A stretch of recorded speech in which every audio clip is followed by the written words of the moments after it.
What is going on, guys? Welcome back to the Broker CCG. Today we have an updated Craniamon deck profile. So the last Craniamon deck profile I posted was filmed far before the trial deck came out. This incorporates a lot of the pieces from that set. So let's get right into it. For the Digi-Eggs, I'm going to run the same Digi-Eggs as before, Tumblemon from BT9. It has the inheritable effect opponent's turn. While this Digimon has blocker, it gets plus 1000 DP. So making your Craniamon that much larger on your opponent's turn is very important, so they're not able to swing over.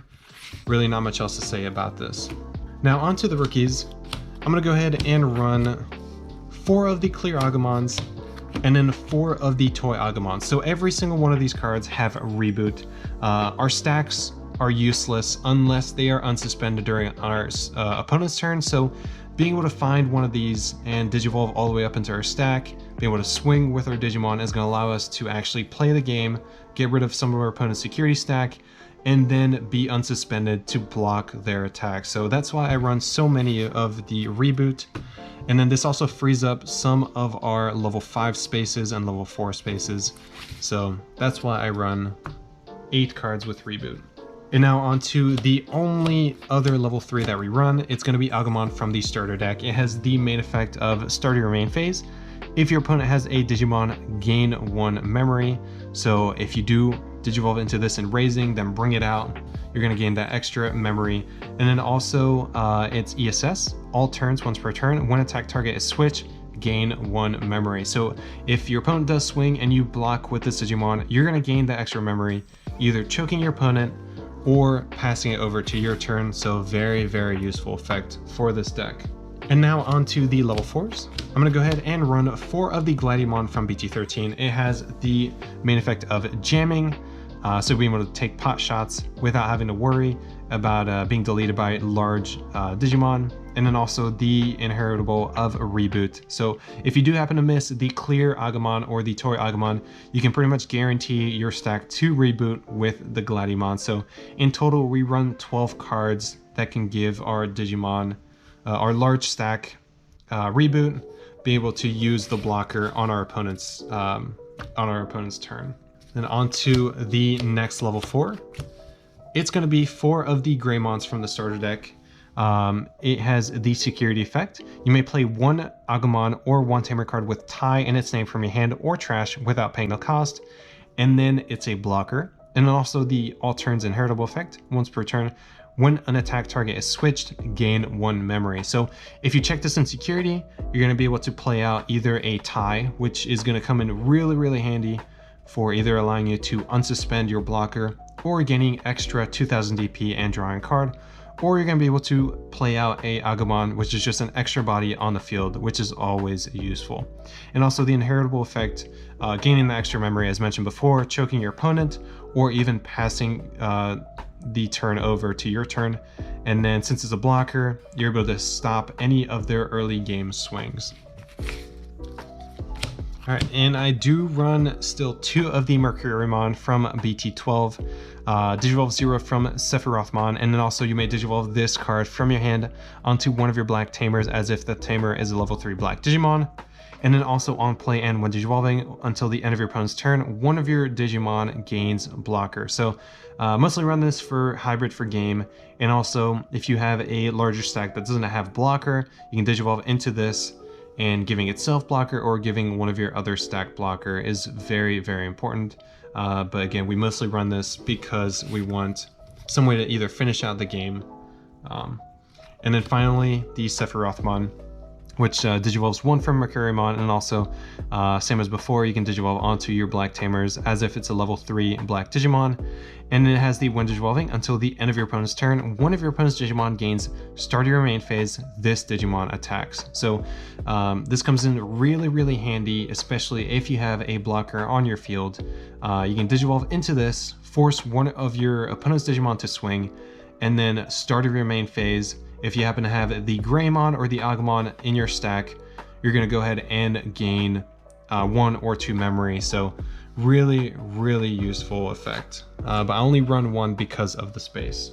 Now onto the level 5s. I'm going to go ahead and run 4 of the Dryromons from BT13. It has the effect of blocker, and then also the ESS, opponent's turn once per turn. When one of your Digimon becomes suspended, trash the top card of your opponent's security stack. So all of our top end, at least our level 6s, are going to be blockers.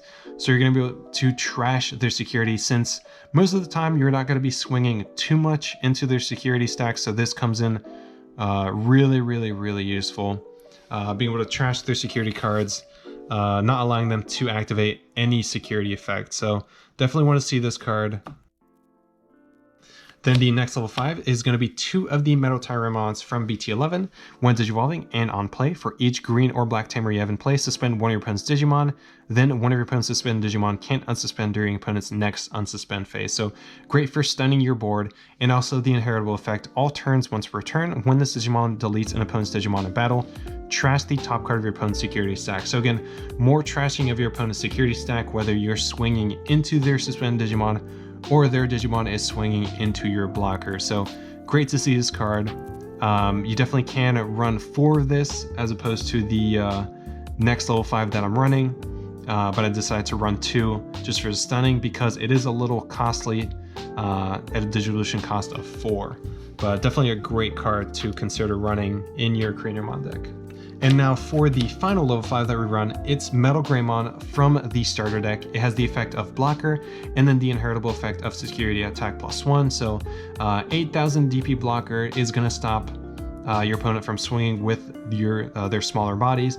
And also the extra security in the inheritable is going to make your top end much more aggressive getting those extra checks. So I'll only run it at 2, and as I mentioned, you definitely can consider running 4 of the Metal Tyrannomons. That way you're trashing cards as opposed to checking an extra card. But both cards are good, and this only digivolves for 3. Then onto the top end, our level 6s. I'm going to go ahead and run 4 of the Craniamons, the main boss monster in this deck. It has blocker, then on play and when digivolving. Until the end of your opponent's turn, this Digimon isn't affected by the effects of your opponent's Digimon. And then end of your opponent's turn, choose one of your opponent's Digimon. Your opponent attacks with the chosen Digimon. So you can target one of their lower DP Digimon or one of their large stacks that happens to be less than 13,000 DP. Just make some attack, swing into this, block it, and delete it. So, and then with the deletion effects, be able to trash one of their security. And also when you do digivolve into this, having the extra protection from your opponent's Digimon's effects is great. Makes it much harder to get rid of this Digimon. But yeah, so we run it at 4. Then on to the only other level 6 that we run, the War Greymon Ace from the starter deck.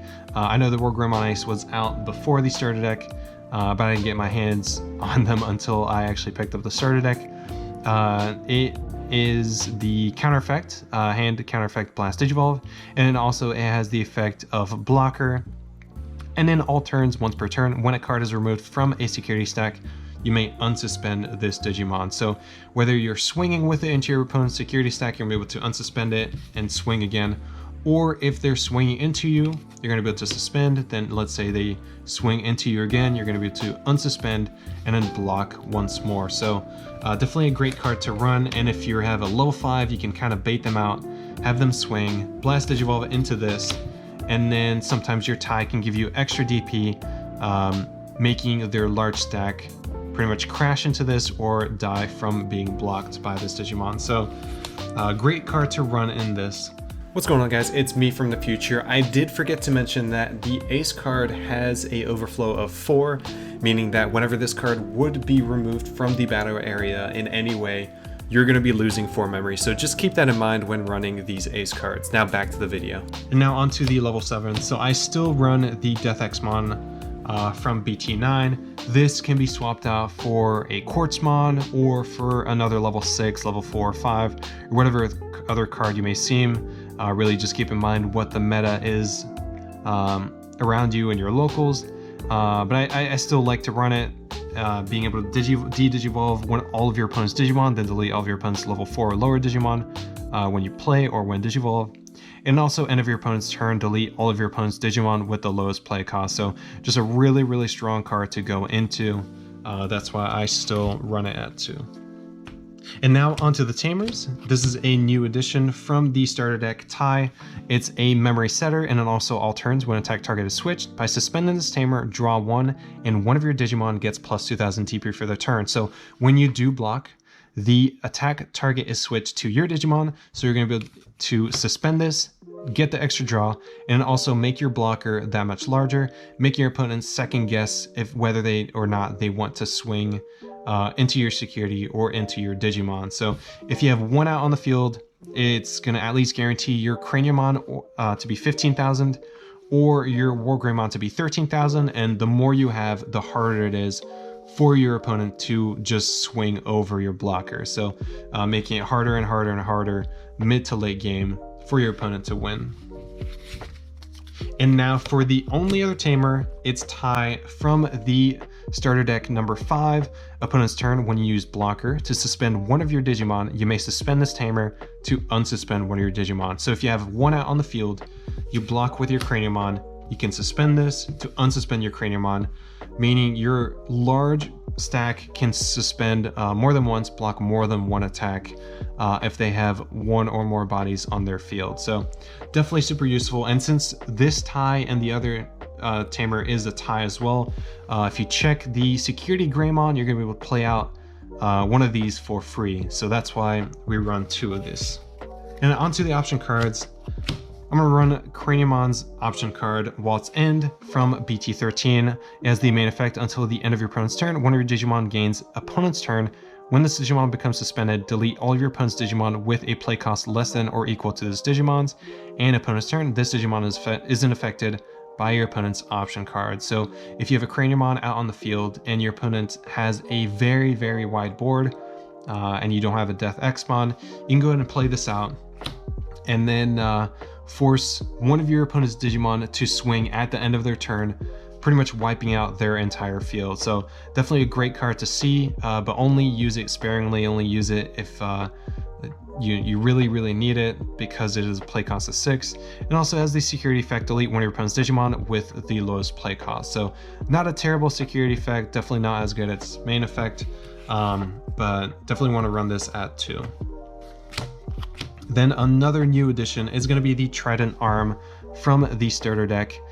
Main, de-digivolve 3 one of your opponent's Digimon, then until the end of your opponent's turn, one of your opponent's Digimon gains, start of your main phase, this Digimon attacks. So if your opponent has a large stack on their field and you have a blocker on your field, you can play this out, de-digivolve it, force it to swing, and pretty much get a lot of other effects to proc off the Agumon, the Greymon, and then the Metal Tyrannomon or the Gyromon. So trashing security, gaining memory.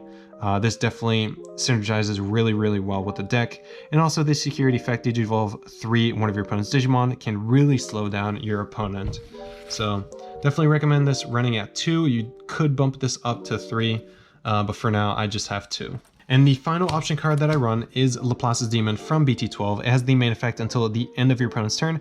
One of your opponent's Digimon gains, start of your main phase, this Digimon attacks. So again, as mentioned before with Trident Arm, be able to force one of your opponent's Digimon to swing, really procs off a lot of the other effects. So that's why we run this at 2.